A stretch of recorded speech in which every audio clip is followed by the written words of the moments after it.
essa questão da mitigação e da adaptação. Eu acho que as duas coisas, aliás, eu tenho certeza que as duas coisas são necessárias.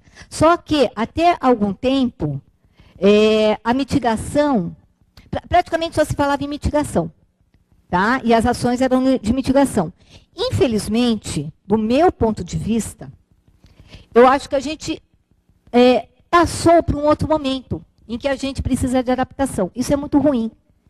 Tá? Isso significa que nós não levamos, nós seres humanos, tá? Não você, não eu, nós seres humanos não levamos tão a sério a coisa de 15, 20 anos, a importância da mitigação, por exemplo, dos gases de efeito estufa, para evitar algumas coisas que, na verdade, vão continuar acontecendo ainda durante algum tempo, porque os gases de efeito estufa, como vocês sabem, eles têm, né, uma vida e útil que é bastante ampla. Não tomamos as medidas certas e não começamos as medidas no momento certo. Foi tudo errado. Então, a gente passou no momento em que não adianta falar só de medida de mitigação. A gente precisa de medida de adaptação. A gente precisa das duas. Né? E é ruim isso. Se vocês forem ver IPCC, né, e ele já tem vários relatórios, a partir de um determinado momento é que ele começa a falar mais fortemente de adaptação.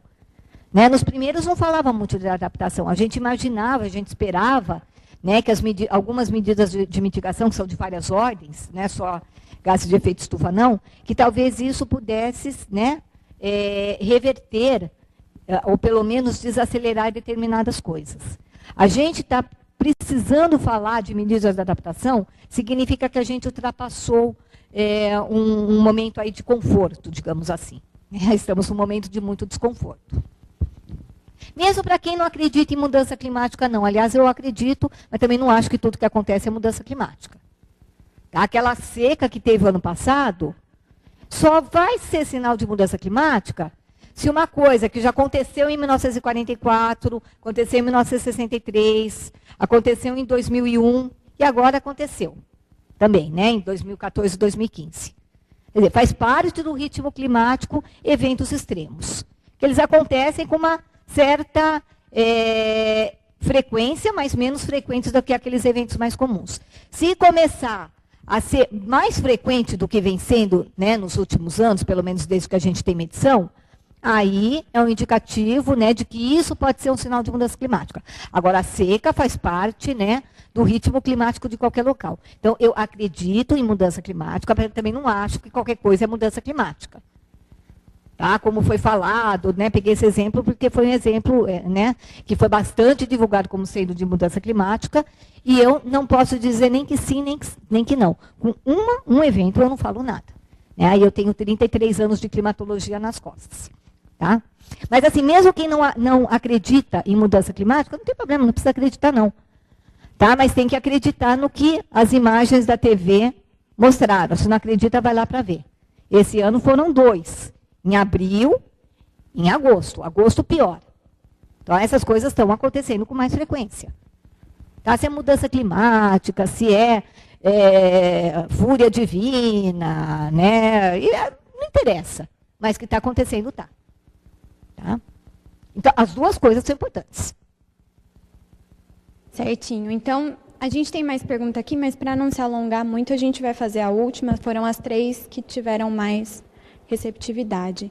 A última as informações referentes às 3 cidades pesquisadas, elas serão confrontadas? Ah, sim. E como? Sim, sim. Por isso que, olha, essa parte que a gente teve foi tão intensa, porque o Brasil estava atrás, a gente não tinha informação. Né? O pessoal dos Estados Unidos e do Reino Unido, sorte deles, né? Eles já tinham coisa que a gente não tinha.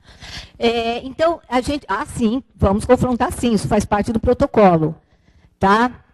Neste momento, nós estamos com alguns artigos que a gente está escrevendo, né, para Santos. Mas, por exemplo, lembra que eu falei que teve questionário? Ah, no segundo encontro também teve questionário, né, com as mesmas perguntas e perguntas novas, para a gente confrontar o que as pessoas achavam no começo, antes da gente mostrar a informação, se elas continuavam a achar a mesma coisa depois que a gente mostrou a informação. A pessoa não precisava escrever nome, não. né? Só que a pessoa, por exemplo, escrevia nem endereço, mas ela colocava o seu CEP e a data do seu nascimento, para a gente saber. O que nasceu, sei lá, dia 2 de julho de 76, né? Acha isso. Então, a gente tinha 2 informações para a gente poder saber, né? Não a carinha da pessoa, mas, enfim, que aquela pessoa mantém sua opinião ou mudou de opinião, a partir, né, das informações que a gente passou. Então, por exemplo, esse tipo de informação a gente ainda não teve, não explorou, nem para o Brasil, que dirá para os outros países. E sim, né, a gente vai confrontar, sim. Tá? Tem coisas que a gente... na parte que o Fabiano lidera, né, tem uma parte que eu não falei aqui, que é mega importante, não é menos importante do que essa. Tá? Mas é uma parte mais social. Né? Então, é um outro tipo de questionário. Eu vou falar super, mega, ultra rápido. Né? E desculpa por falar tão rápido, né? Vou simplificar tanto uma coisa tão importante e tão trabalhosa, né?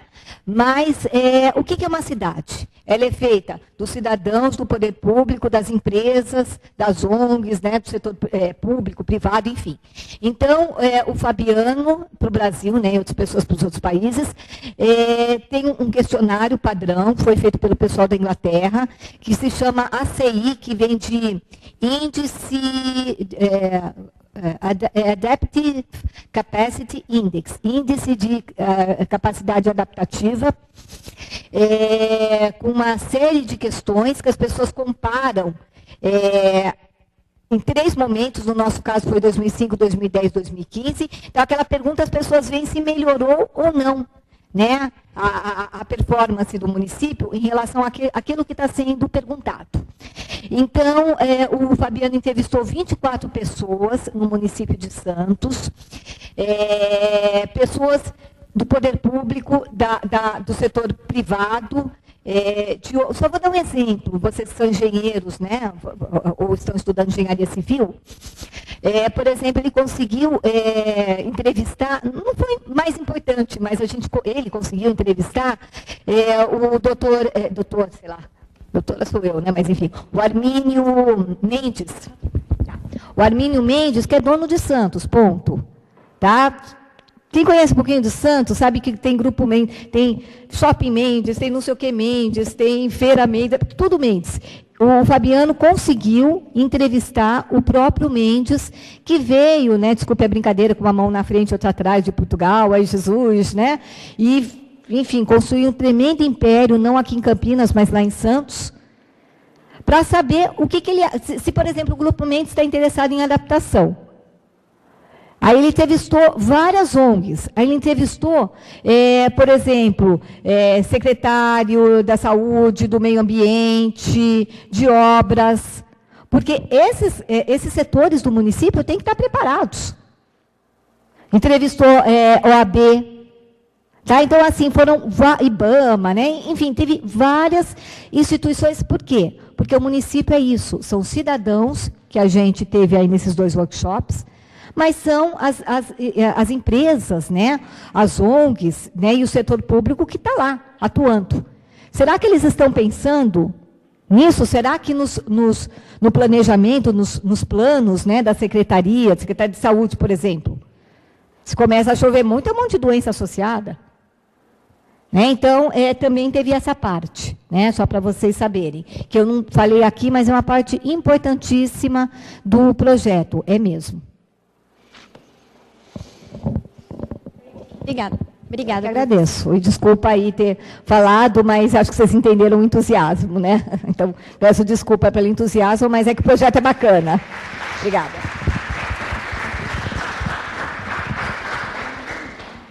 Então, agora, muito obrigada, professora. Nós agradecemos a sua presença aqui na nossa Semana de Saneamento e Ambiente. Eu peço para que quem usou o aplicativo, para avaliar na abinha Pulse, dá o ranking de nota para a gente. É muito legal, né? Parabéns aí pela inovação.